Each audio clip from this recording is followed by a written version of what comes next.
Hello! In this video, I'm going to review two machines, an older machine and a newer machine, about 50 years apart. Which one of these two is better to use? Now I have my timer here, and I'm going to use this timer. How long does it take to thread an older machine, and how long does it take to thread the newer machines?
Now it's time to test, see if I did it correctly.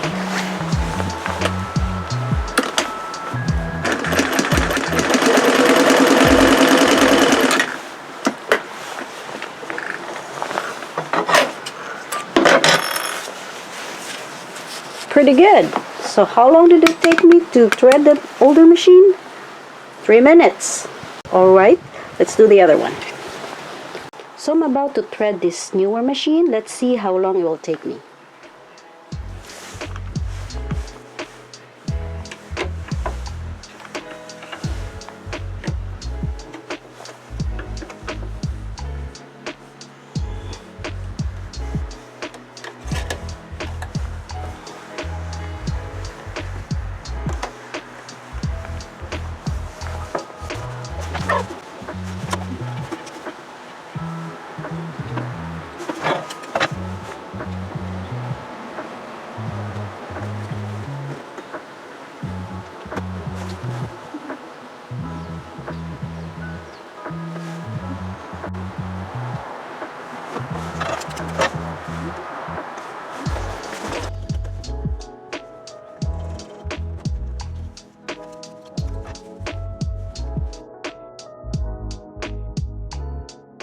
Okay, as you can see, I able to thread this newer machine in less time, and I spent so much time on the needle part because of the angle of the camera that I'm using to film this, and also there's also a different angle to this that I can't seem to get easy access to. But the difference is there's way more path to this compared to this. This actually has 7 paths, 3 holes and 4 sliders, and there's this hole,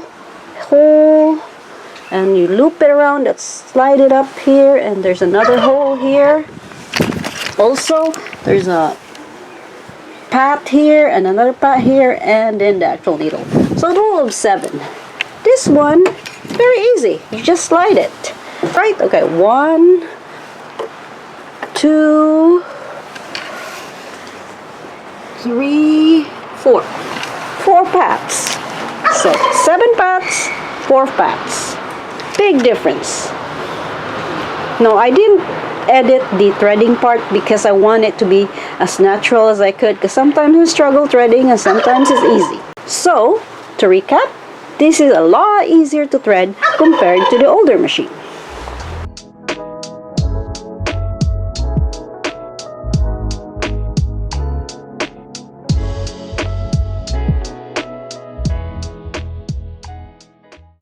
So to thread these two machines, you gotta really pay attention to the tension dials. So this is called an exposed tension dial, and to thread this, you've gotta make sure that you hear a click when you pull the thread, because there's this mechanism here that needs to be lifted up for the tension to run smoothly. On the other hand, the tension here is called a lay-in.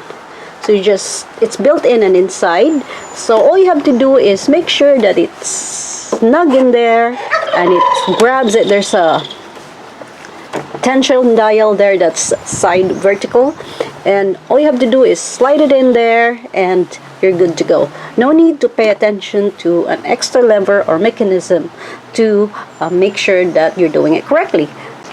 Now I'm gonna talk about the bobbin. The bobbin. So I'm not really spinning the bobbin right now, but I'm just gonna push this lever here. Watch what happens if I pretend to spin the bobbin.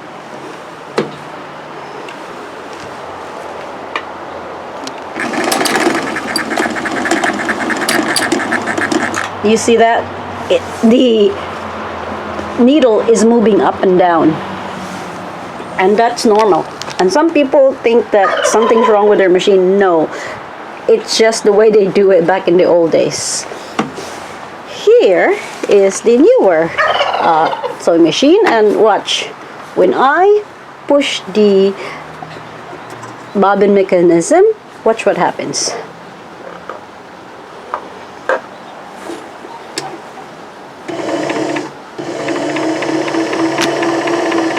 See that? The needle is not moving.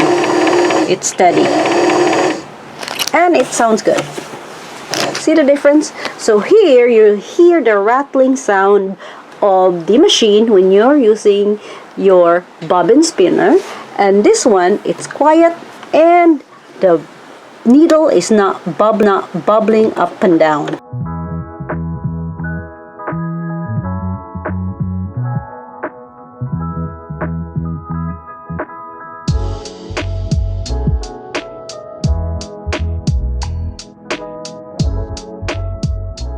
Now I'm going to talk about the bobbin. So this is the bobbin. I'm going to put it in this bobbin casing here, and you push it underneath here. So you have to kind of pray that you're doing it correctly, because oops, it fell. Yikes. See, that's what happens. There was a time when I threaded this like 4 hours maybe, because I couldn't seem to get it right. And sometimes it takes me 1 minute. Just depends on my sewing luck, I call it. It's kind of hard to see, but as you can see there, it's very dark too. Sorry about that. Yeah, so that's, you gotta make sure that it sits there correctly for it to work properly. Well, I'm gonna deal with this later. So in this newer machine, if you want to change your bobbin or put a new color, all you have to do is pop that thing open, put your bobbin with thread on it, and you're good to go. Okay? So this is just like a real life use while you're in the middle of sewing. Sometimes you get lucky and it behaves okay, and some days it's a pain to put the bobbin back. So to compare these two, it's a lot easier to replace the bobbin here. All you have to do is pop it in and you're good to go, and you don't need a lot of thread. Here you have to correctly install it, make sure it's working right, otherwise you're gonna have to do it all over again. And also you need to have at least 8 to 10 inches of threads leeway, so that you don't have runaway threads, because it has to complete the rotation. The bobbin's like this, and depending on the position of the needle, and that's why you have runaway thread, because you have to do a rotation and you cannot give yourself just a few inches of thread when you're doing a front loading bobbin, otherwise you'll have a runaway thread. It's just the way it works.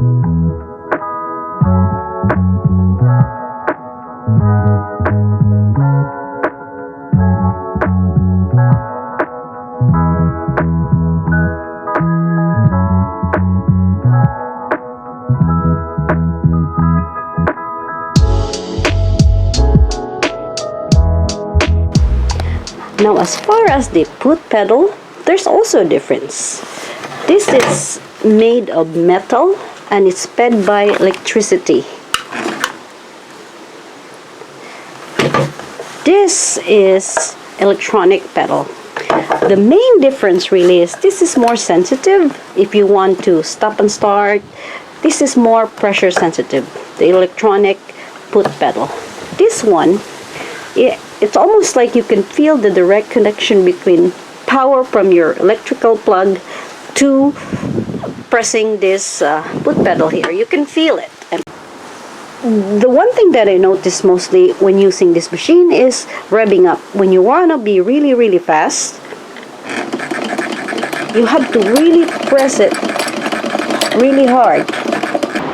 If you have a project that you need to stop and start, this is the way to go, not this one.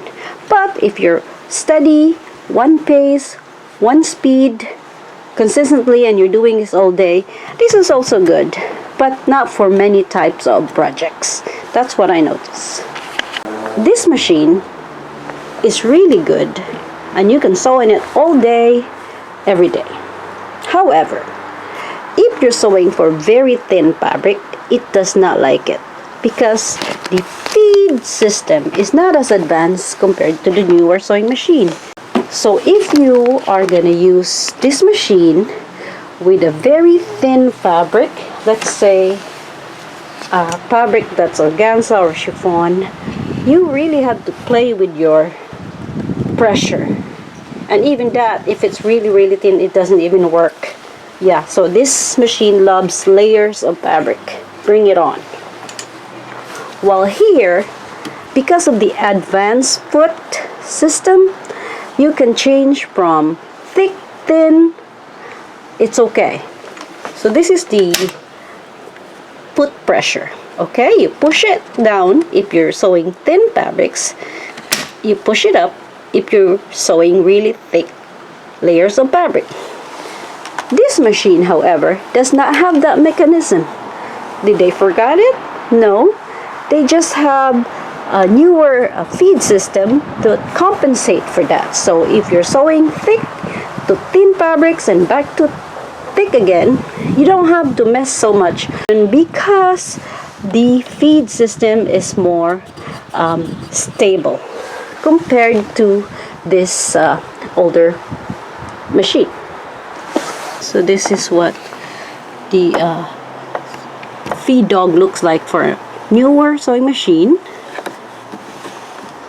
Looks different. Let me focus it. So that's what it looks like. And when I focus again, the older feed dog looks like that.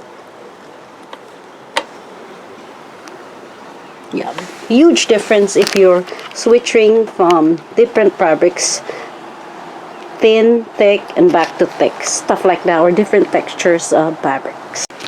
Now let's talk about the sound. So here I'm in the middle of my sewing, and listen to the sound of this machine.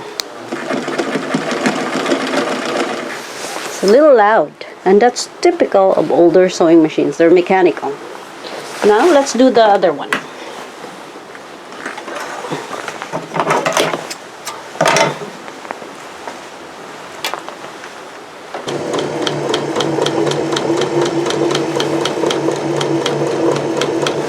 Listen to the sound of the machine.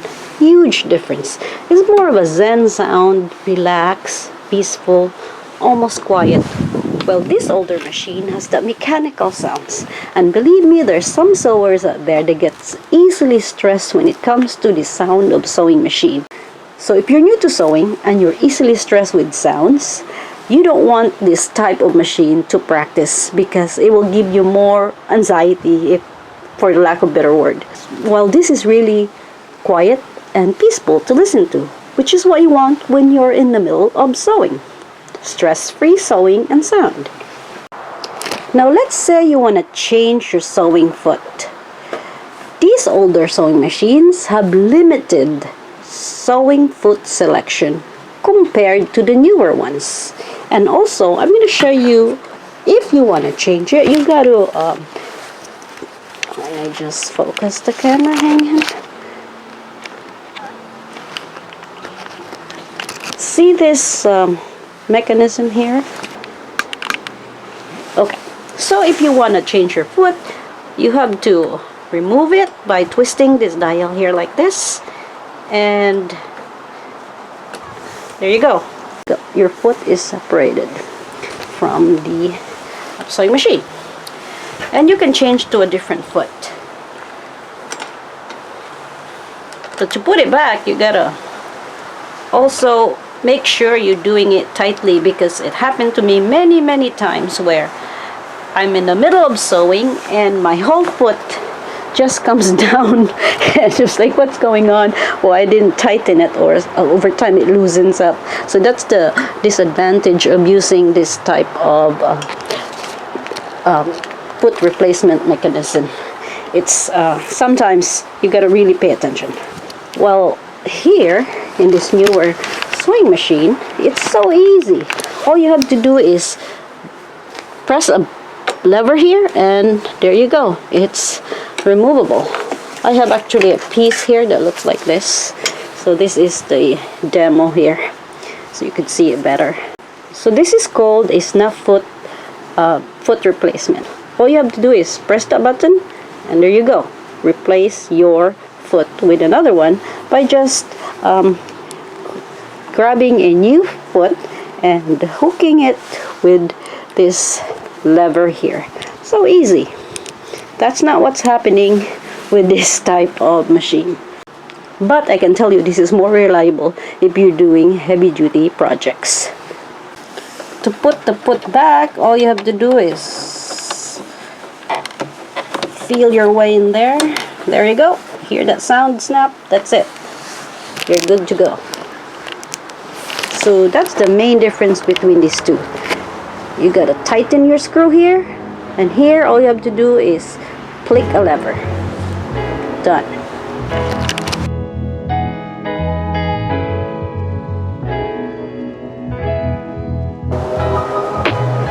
So that's about it comparing these two. If I'm in the middle of sewing, hands down, I would use this machine because it has more user-friendly capabilities, it's easier to use, and it's quiet. While this, I would rely on this machine for heavy-duty sewing. Some users don't actually have patience when it comes to sewing. So this is really the ideal machine for people that sew that don't have patience. When this was sold brand new, the warranty was 25 years. And it has been 50 years, double the lifespan, and this is still chugging along. You can sew on this every day, and you're good to go as long as you oil it. While this one, if you sew on this every day for 30 days, I think it will croak on you. So different use case scenario.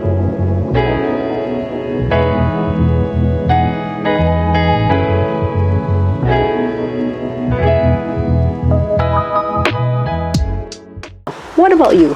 What's your experience sewing an older sewing machine compared to a newer sewing machine? That's right. Who's making a lot of noises? What about you? There's the turkey, always looking for love every day.